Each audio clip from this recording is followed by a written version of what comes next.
नमस्कार दोस्तों, आज यूपी की टॉप 50 बड़ी खबरें लेकर हाजिर हैं। आपके जिले की हर खबर सबसे पहले पाने के लिए कमेंट करके बताएं आप ये वीडियो किस जिले से देख रहे हैं। बाराबंकी में एक शादी समारोह के दौरान दूल्हे की पहचान को लेकर विवाद खड़ा हो गया। विदाई से पहले सच्चाई सामने आने पर दोनों पक्षों में तनाव बढ़ गया। स्थिति बिगड़ती देख बारात बिना दुल्हन के लौट गई। परिवारों के बीच समझौते की कोशिश जारी है और स्थानीय स्तर पर मामले को सुलझाने का प्रयास किया जा रहा है। लखनऊ में मशहूर शायर की बेटी ने पति पर 3 तलाक देने का आरोप लगाते हुए पुलिस में शिकायत दर्ज कराई है। पुलिस ने मामला दर्ज कर जांच शुरू कर दी है। पीड़िता का कहना है कि उसे अचानक तलाक दिया गया। मामले को लेकर सामाजिक और कानूनी हलकों में चर्चा तेज हो गई है। बागपत में एक अनोखा मामला सामने आया, जहां पति ने पत्नी के प्रेम संबंध की जानकारी होने पर सामाजिक सहमति से उसकी शादी प्रेमी से करा दी। पंचायत की मौजूदगी में यह फैसला लिया गया। घटना के बाद गांव में तरह तरह की चर्चाएं हो रही हैं और लोग इसे अलग नजरिए से देख रहे हैं। उत्तर प्रदेश सरकार ने वर्ष 2026 का बजट पेश किया, जिसमें बुनियादी ढांचे, शिक्षा, स्वास्थ्य और रोजगार पर विशेष जोर दिया गया। विभिन्न जिलों के लिए अलग अलग योजनाओं की घोषणा की गई है। सरकार का दावा है कि यह बजट विकास को गति देगा और युवाओं के लिए नए अवसर पैदा करेगा। टीजीटी चयन परीक्षा को शिक्षा सेवा चयन आयोग ने प्रशासनिक कारणों से स्थगित कर दिया है। आयोग ने अभ्यर्थियों से धैर्य रखने की अपील की है और नई तिथि जल्द घोषित करने का आश्वासन दिया है। परीक्षा स्थगित होने से हजारों अभ्यर्थियों में असमंजस की स्थिति बन गई है। मुख्यमंत्री योगी आदित्यनाथ ने एक राजनीतिक बयान पर प्रतिक्रिया देते हुए विपक्ष पर तीखा हमला बोला। उन्होंने राज्य सरकार की उपलब्धियों का उल्लेख करते हुए कहा कि विकास कार्य तेजी से आगे बढ़ रहे हैं। बयान के बाद प्रदेश की राजनीति में हलचल तेज हो गई और विभिन्न दलों ने अपनी अपनी प्रतिक्रिया दी। पोस्टर विवाद को लेकर संबंधित पक्ष ने पुलिस कार्रवाई पर सवाल उठाए हैं। बयान जारी कर कहा गया कि अभिव्यक्ति की स्वतंत्रता का सम्मान होना चाहिए। पुलिस ने बताया कि कानून व्यवस्था बनाए रखने के लिए आवश्यक कदम उठाए गए। मामले को लेकर सामाजिक संगठनों की भी प्रतिक्रियाएं सामने आ रही हैं। बिजली कर्मचारियों की संभावित हड़ताल को देखते हुए राज्य सरकार ने 6 महीने के लिए एस्मा लागू कर दिया है। सरकार का कहना है कि आम जनता को किसी प्रकार की परेशानी न हो, इसलिए यह कदम उठाया गया है। कर्मचारी संगठनों ने इस फैसले पर आपत्ति जताई है। एक पारिवारिक मामले में शादी से पहले समधी और समधन के बीच नजदीकियों की खबर सामने आई, जिससे दोनों परिवारों में विवाद खड़ा हो गया। शादी की तैयारियां बीच में ही रुक गईं। स्थानीय लोगों ने हस्तक्षेप कर स्थिति को संभालने की कोशिश की और मामले को शांतिपूर्ण तरीके से सुलझाने का प्रयास किया। मुख्यमंत्री योगी आदित्यनाथ और आरएसएस प्रमुख के बीच महत्वपूर्ण बैठक हुई। बैठक में संगठनात्मक मुद्दों और सामाजिक विषयों पर चर्चा की गई। इसे राजनीतिक दृष्टि से भी अहम माना जा रहा है। बैठक के बाद आधिकारिक बयान में कहा गया कि राज्य के विकास और सामाजिक समरसता पर जोर दिया गया। प्रदेश के कई जिलों में सड़क निर्माण और आधारभूत ढांचे के विकास कार्यों को तेज करने के निर्देश जारी किए गए हैं। संबंधित विभागों को समयबद्ध तरीके से परियोजनाएं पूरी करने को कहा गया है। सरकार का लक्ष्य है कि ग्रामीण और शहरी क्षेत्रों में बेहतर कनेक्टिविटी सुनिश्चित की जा सके। लखनऊ समेत कई शहरों में नगर निकायों द्वारा विशेष स्वच्छता अभियान चलाया जा रहा है। सफाई व्यवस्था सुधारने और लोगों को जागरूक करने के लिए रैलियां निकाली जा रही हैं। अधिकारियों ने नागरिकों से सहयोग की अपील की है ताकि शहरों को स्वच्छ और सुंदर बनाया जा सके। प्रदेश में किसानों के हित में नई योजनाओं की घोषणा की गई है। सरकार ने सब्सिडी, सिंचाई सुविधाओं और आधुनिक तकनीक उपलब्ध कराने पर जोर दिया है। अधिकारियों का कहना है कि इससे किसानों की आय बढ़ाने में मदद मिलेगी और कृषि क्षेत्र को मजबूती मिलेगी। शिक्षा विभाग ने सरकारी स्कूलों में बुनियादी सुविधाएं बेहतर करने के लिए विशेष अभियान शुरू किया है। स्कूलों में फर्नीचर, शौचालय और डिजिटल संसाधनों की व्यवस्था की जा रही है। विभाग का दावा है कि इससे विद्यार्थियों की उपस्थिति और शिक्षा की गुणवत्ता में सुधार आएगा। पर्यटन स्थलों के विकास के लिए राज्य सरकार ने नए प्रोजेक्ट को मंजूरी दी है। ऐतिहासिक और धार्मिक स्थलों पर सुविधाएं बढ़ाने की योजना है। अधिकारियों का कहना है कि इससे पर्यटन को बढ़ावा मिलेगा और स्थानीय लोगों के लिए रोजगार के अवसर सृजित होंगे। महिला स्वयं सहायता समूहों को आर्थिक रूप से मजबूत बनाने के लिए विशेष वित्तीय सहायता कार्यक्रम लागू किया गया है। सरकार उन्हें प्रशिक्षण और आरण सुविधा उपलब्ध करा रही है। इस पहल का उद्देश्य महिलाओं को आत्मनिर्भर बनाना और ग्रामीण अर्थव्यवस्था को सशक्त करना है। प्रदेश में निवेश को बढ़ावा देने के लिए उद्योग विभाग नई औद्योगिक नीति पर काम कर रहा है। निवेशकों को आकर्षित करने के लिए कई रियायतें प्रस्तावित की गई हैं। सरकार का लक्ष्य है कि नए उद्योग स्थापित हों और युवाओं को बड़े पैमाने पर रोजगार मिल सके। स्वास्थ्य विभाग ने सरकारी अस्पतालों में सुविधाएं बढ़ाने और डॉक्टरों की तैनाती सुनिश्चित करने के लिए नई कार्य योजना तैयार की है। आधुनिक उपकरणों की खरीद और भवनों के विस्तार पर भी जोर दिया गया है। अधिकारियों का कहना है कि इससे मरीजों को बेहतर इलाज मिल सकेगा। अयोध्या में राम मंदिर क्षेत्र के आसपास यातायात व्यवस्था सुधारने के लिए नया ट्रैफिक प्लान लागू किया गया है। प्रशासन ने अलग अलग पार्किंग जोन तय किए हैं और ई रिक्शा के लिए विशेष रूट निर्धारित किए गए हैं। श्रद्धालुओं की बढ़ती भीड़ को देखते हुए अतिरिक्त पुलिस बल तैनात किया गया है ताकि आवागमन सुचारू रहे और जाम की समस्या कम हो सके। वाराणसी में गंगा घाटों की सफाई और सौंदर्यीकरण के लिए विशेष अभियान चलाया गया। नगर निगम, स्वयंसेवी संस्थाएं और स्थानीय लोग मिलकर घाटों से कचरा हटा रहे हैं। दीवारों पर स्वच्छता संदेश लिखे गए हैं। अधिकारियों ने पर्यटकों से सहयोग की अपील की है ताकि घाटों की पवित्रता और सुंदरता लंबे समय तक बनी रहे। लखनऊ मेट्रो के विस्तार को लेकर नई परियोजना रिपोर्ट तैयार की गई है। प्रस्तावित रूट शहर के बाहरी इलाकों को मुख्य मार्गों से जोड़ेगा। अधिकारियों के अनुसार मंजूरी मिलने के बाद निर्माण कार्य चरणबद्ध तरीके से शुरू होगा। परियोजना से यातायात दबाव कम होगा और यात्रियों को तेज व सुविधाजनक सार्वजनिक परिवहन मिलेगा। नोएडा में आईटी और स्टार्टअप कंपनियों को आकर्षित करने के लिए निवेश सम्मेलन आयोजित किया गया। कई राष्ट्रीय और अंतर्राष्ट्रीय कंपनियों ने भाग लिया। सरकार ने सिंगल विंडो क्लियरेंस और बेहतर इंफ्रास्ट्रक्चर का आश्वासन दिया। अधिकारियों का कहना है कि इससे बड़े पैमाने पर रोजगार सृजन होगा और क्षेत्र तकनीकी हब के रूप में विकसित होगा। प्रयागराज में महाकुंभ की तैयारियों को लेकर उच्च स्तरीय समीक्षा बैठक हुई। घाटों की मरम्मत, सड़कों के चौड़ीकरण और प्रकाश व्यवस्था पर विशेष ध्यान दिया जा रहा है। अस्थायी शिविरों और स्वास्थ्य केंद्रों की योजना भी बनाई गई है। प्रशासन का दावा है कि श्रद्धालुओं को सुरक्षित और सुव्यवस्थित सुविधाएं उपलब्ध कराई जाएंगी। कानपुर में स्मार्ट सिटी परियोजना के तहत कई विकास कार्य पूरे किए गए हैं। प्रमुख चौराहों पर सीसीटीवी कैमरे लगाए गए और सार्वजनिक स्थलों का सौंदर्यीकरण किया गया। नगर निगम का कहना है कि डिजिटल मॉनिटरिंग से सुरक्षा व्यवस्था मजबूत होगी और नागरिकों को बेहतर शहरी सुविधाएं मिल सकेंगी। मेरठ में जिला स्तरीय खेल प्रतियोगिता का आयोजन किया गया, जिसमें विभिन्न स्कूलों के खिलाड़ियों ने उत्साह से भाग लिया। एथलेटिक्स, कबड्डी और फुटबॉल जैसी स्पर्धाएं आयोजित की गईं। विजेताओं को राज्य स्तर पर भेजा जाएगा। अधिकारियों ने कहा कि ग्रामीण क्षेत्रों से भी उभरती प्रतिभाओं को मंच देने का प्रयास किया जा रहा है। गोरखपुर मेडिकल कॉलेज में नई सुपर स्पेशलिटी सेवाएं शुरू की गई हैं। आधुनिक उपकरणों की स्थापना और विशेषज्ञ डॉक्टरों की तैनाती की गई है। स्वास्थ्य विभाग का कहना है कि इससे गंभीर मरीजों को बड़े शहरों में रेफर करने की जरूरत कम होगी और पूर्वांचल क्षेत्र को बेहतर चिकित्सा सुविधाएं मिलेंगी। झांसी में बुंदेलखंड एक्सप्रेसवे से जुड़े नए औद्योगिक क्षेत्र की घोषणा की गई है। सरकार का लक्ष्य है कि उद्योग स्थापित कर स्थानीय युवाओं को रोजगार उपलब्ध कराया जाए। भूमि चिह्नांकन की प्रक्रिया शुरू हो चुकी है। अधिकारियों का कहना है कि इससे क्षेत्रीय अर्थव्यवस्था को नई गति मिलेगी।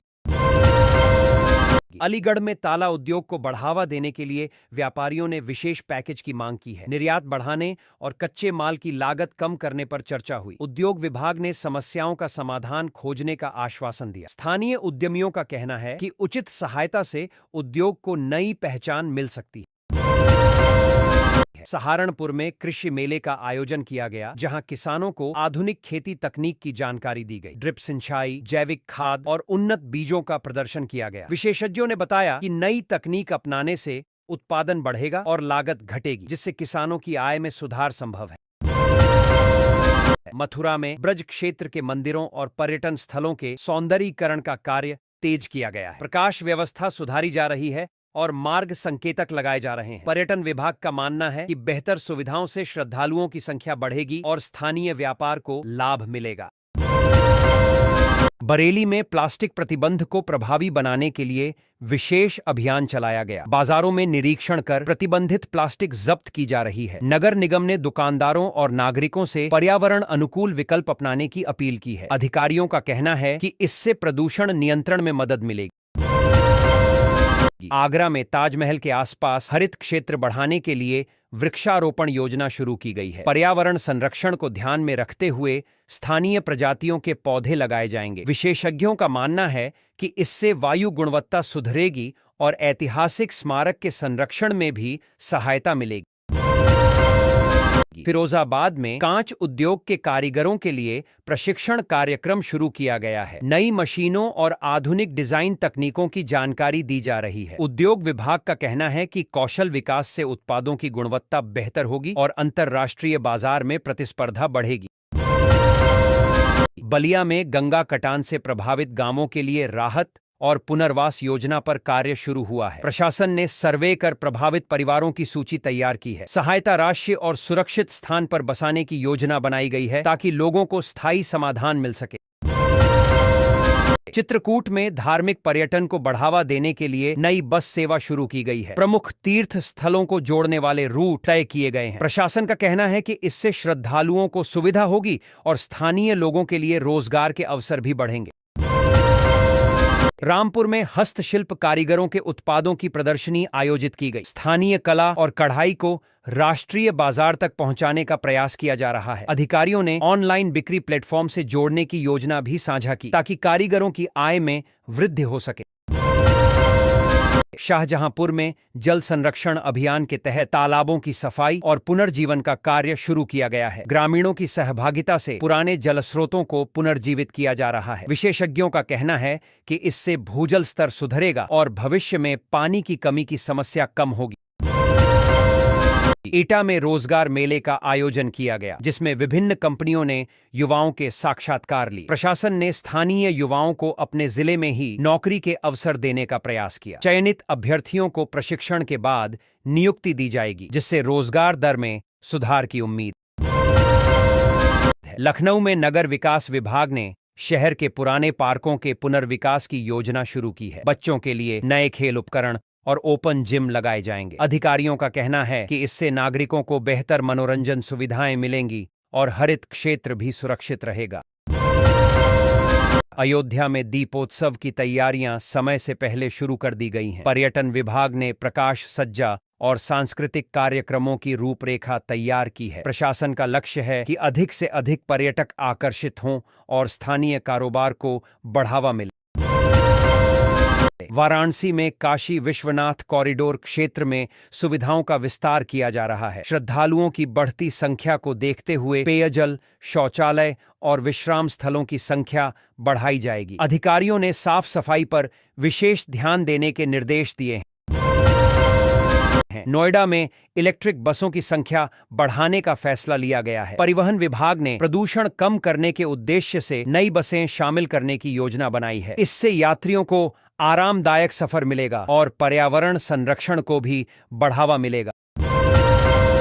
प्रयागराज में शिक्षा महोत्सव का आयोजन किया गया, जिसमें विभिन्न स्कूलों और कॉलेजों ने भाग लिया। छात्रों ने विज्ञान मॉडल और सांस्कृतिक प्रस्तुतियां दी। अधिकारियों ने कहा कि ऐसे कार्यक्रमों से विद्यार्थियों में रचनात्मकता और आत्मविश्वास बढ़ता है।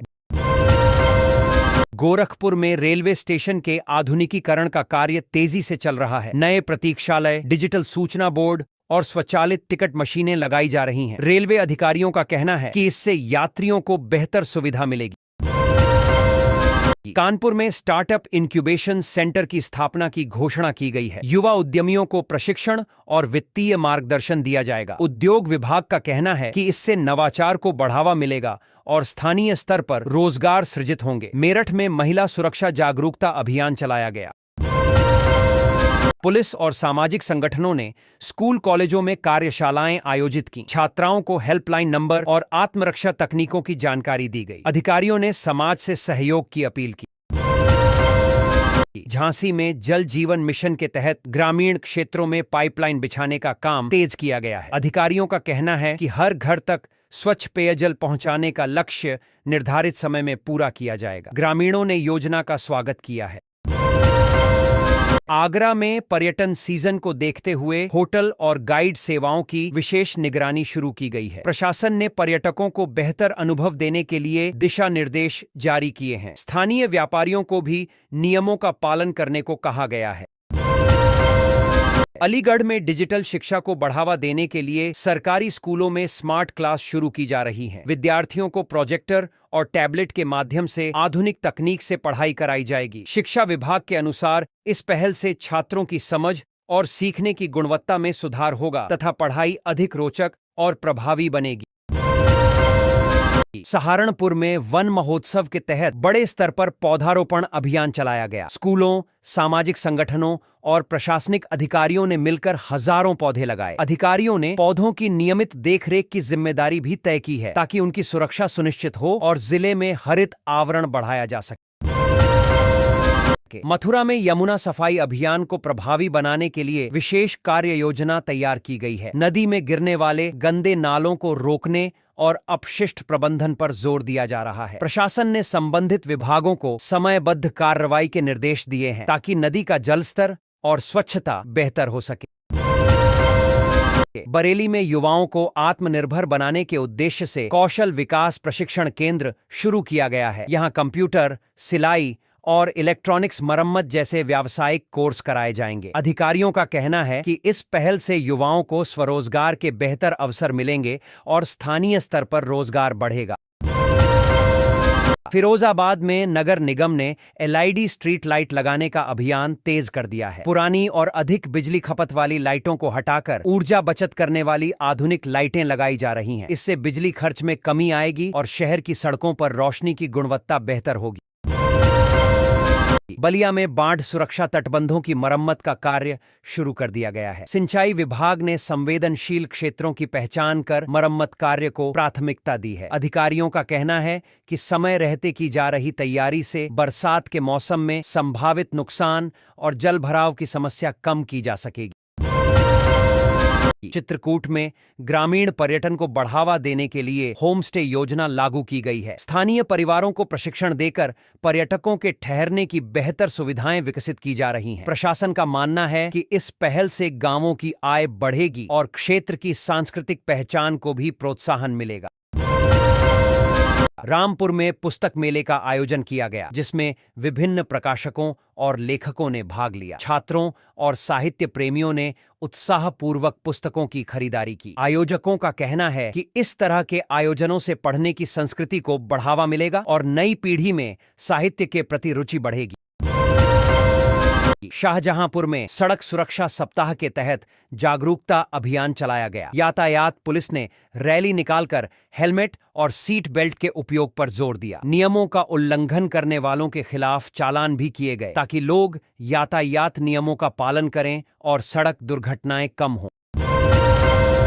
एटा में सौर ऊर्जा परियोजना के अंतर्गत सरकारी भवनों पर सोलर पैनल लगाए जा रहे हैं। ऊर्जा विभाग के अनुसार इस पहल से बिजली खर्च में कमी आएगी और नवीकरणीय ऊर्जा को बढ़ावा मिलेगा। इससे पर्यावरण संरक्षण में मदद मिलेगी तथा सरकारी संस्थानों की ऊर्जा निर्भरता भी घटेगी।